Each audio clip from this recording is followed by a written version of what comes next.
Además dijeron que el conflicto podría pasar de lo diplomático a otro ambiente, quizás hasta bélico. O sea, como que queriendo crear un conflicto de la nada, ¿verdad? Un asunto bélico de la nada, inventándose un conflicto a las Fuerzas Armadas.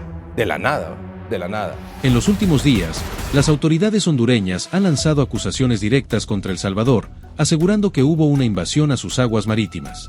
La prensa hondureña no ha dudado en amplificar el término invasión, colocándolo en titulares de impacto que buscan sembrar la idea de una amenaza inminente. Comandantes militares han hecho declaraciones alarmistas, y políticos locales han exigido respuestas duras. Sin embargo, al analizar los hechos en detalle, surgen preguntas fundamentales. ¿Realmente hubo una invasión? ¿O estamos frente a un conflicto fabricado para consumo interno? Históricamente, el Golfo de Fonseca ha sido un espacio compartido.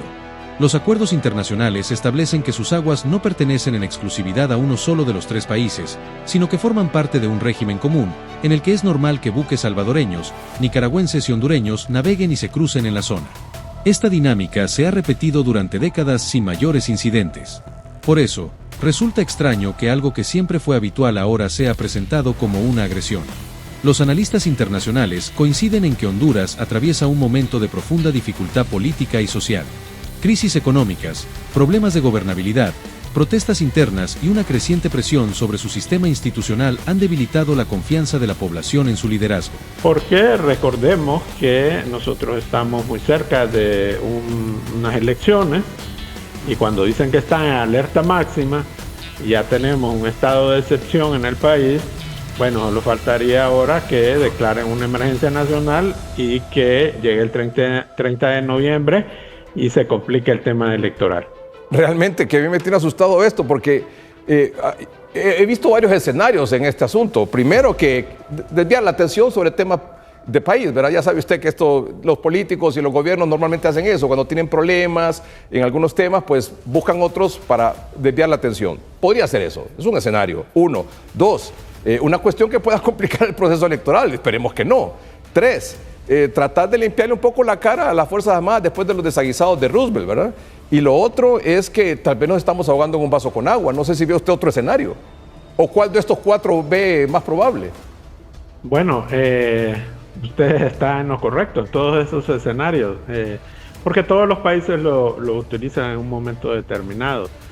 El problema nuestro es que vamos precisamente a unas elecciones y esa es la parte que a mí más me preocupa. A mí me preocupa mucho también que se esté jugando con el tema de la soberanía en un tema político, porque aquí no se puede permitir que exista una escalada. Cuestionó el silencio del Ejecutivo. Si ya se comunicaron las fuerzas navales, si ya se comunicaron los jefes de Estado Mayor o los jefes de las Fuerzas Armadas, pues ahora continúa Cancillería, y si no, pues la señora presidenta que anda ahora en Montenegro, entiendo, pues agarrar el teléfono y comunicarse con el presidente de El Salvador y tratar de calmar las aguas. Y bueno, y el canciller anda por Nueva York todavía, o sea que aquí estamos prácticamente en puros comunicados de las Fuerzas Armadas. Recomendó a las autoridades resolver el caso por la vía diplomática. Ruth Muñoz, Noticiero Soy Mismo. Ya sabe usted que a raíz de estas incursiones, que aparentemente no es un hecho aislado, pero tampoco como para generar un conflicto, las Fuerzas Armadas se declararon el viernes pasado en alerta máxima.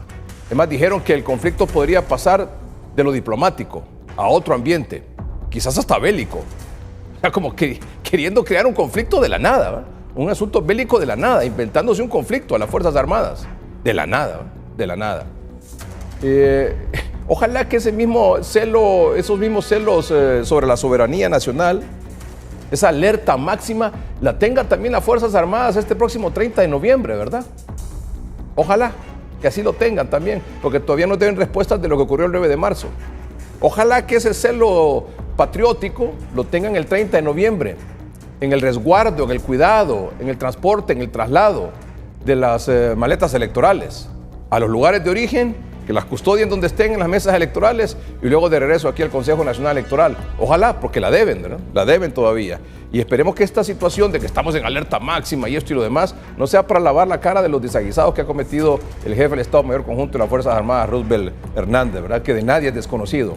Por eso es que analistas consideran que es innecesario estar haciendo estas afirmaciones de que estamos en alerta máxima.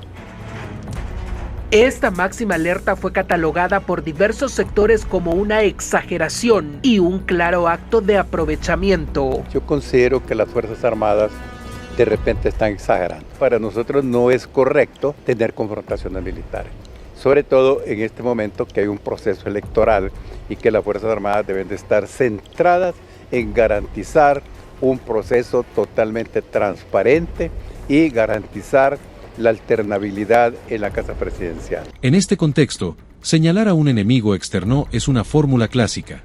La historia latinoamericana está llena de ejemplos donde gobiernos con problemas internos recurren al discurso del conflicto internacional como una válvula de escape. Es un recurso peligroso, pero efectivo para distraer la atención y unificar a la opinión pública detrás de un supuesto nacionalismo. El Salvador, por su parte, ha respondido con silencio. Nayib Bukele no ha caído en la tentación de reaccionar a cada titular hondureño ni a cada declaración provocadora. Y ese silencio tiene un valor estratégico. Mientras los políticos hondureños buscan cámaras y micrófonos, Bukele entiende que el verdadero poder se ejerce con hechos, no con discursos. Sus buques siguen patrullando en calma, dentro de las aguas que le corresponden legítimamente, sin retroceder ni un metro, pero tampoco sin escalar la situación. La diferencia es clara: Honduras necesita el ruido, El Salvador prefiere la estabilidad. Honduras busca titulares, El Salvador se concentra en mantener el orden.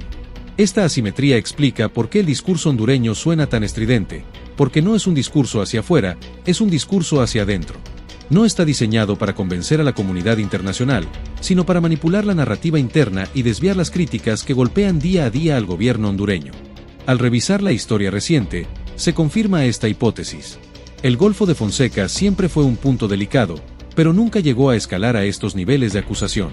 Lo que hoy vemos no es el resultado de un movimiento salvadoreño agresivo, sino de una necesidad hondureña de fabricar un conflicto. Y como todo conflicto fabricado, corre el riesgo de salirse de control. Lo que hoy ocurre en el Golfo de Fonseca no es una disputa territorial genuina, sino un conflicto inventado. Una maniobra política que busca desviar la mirada de los hondureños de sus problemas cotidianos. El Salvador, bajo el liderazgo de Bukele, ha optado por no entrar en ese juego.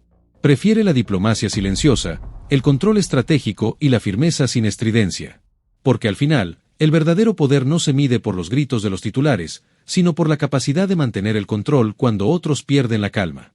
Y esa es la gran diferencia entre ambos países en este momento. Mientras uno inventa problemas para ocultar su crisis, el otro avanza en silencio, demostrando que la fuerza no está en la provocación, sino en la estrategia.